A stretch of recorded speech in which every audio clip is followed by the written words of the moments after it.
Hi, my name is Matt Massar, and I am a licensed social worker as well as an internationally certified gambling counselor and internationally certified to treat gaming disorder. And in today's presentation, we are going to explore some of the key risk factors that make young people more vulnerable to problem gambling. Because understanding these risk factors is the first step towards prevention and support. So first off, we're going to start by looking at social and environmental factors. So one major influence is the presence of gambling within a young person's family or friend group. So when gambling is seen as a normal or even desirable social activity, it can start to normalize that behavior for the young person.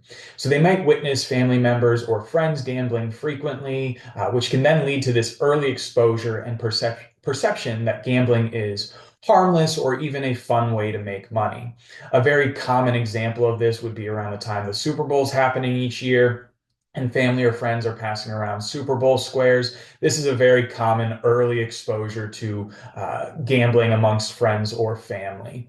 And this early exposure itself is a significant risk factor, primarily because the younger someone is when they first encounter gambling, the more likely they are to develop positive attitudes towards it and start to engage in gambling activities themselves. So, this early exposure can really shape their perception of gambling, making it appear less risky or more appealing to them. And so, we really want to be aware of that early exposure.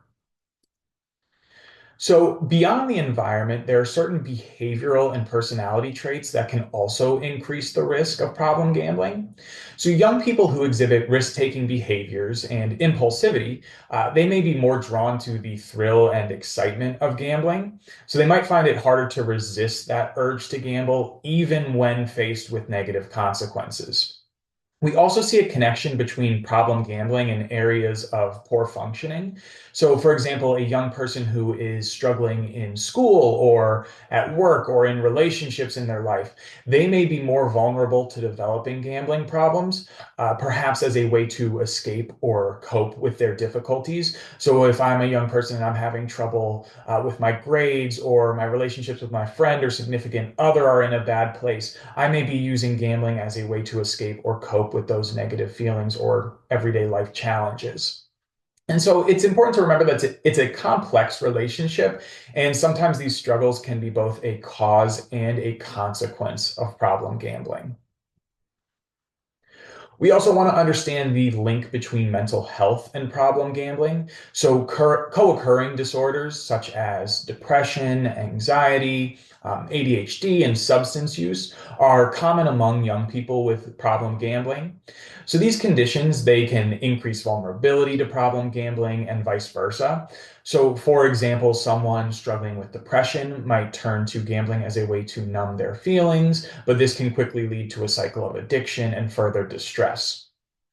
And finally, we want to talk about cognitive distortions. So these are distorted ways of thinking, like believing you have special luck or that you can control the outcome of a game of chance. So these beliefs can fuel problem gambling, making it harder for the young individual to recognize the risks and eventually seek help. So the individual may be thinking, I almost won last time. I just need to try one more time. Or I have a feeling I'm going to win and win big today. And this can often lead to chasing one's losses because of this distorted way of thinking. So, to conclude, we just want you to remember that these risk factors rarely exist in isolation.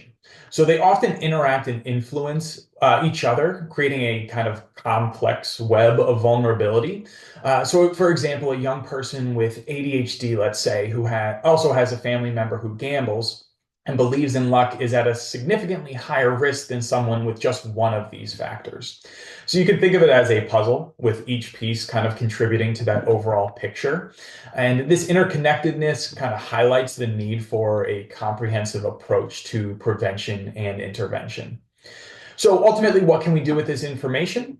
So by understanding these risk factors, we can work together to protect young people from potential harms of problem gambling. We can work to promote healthy activities, encourage open communication about gambling, and create more supportive environments where young people feel safe to open up about their struggles.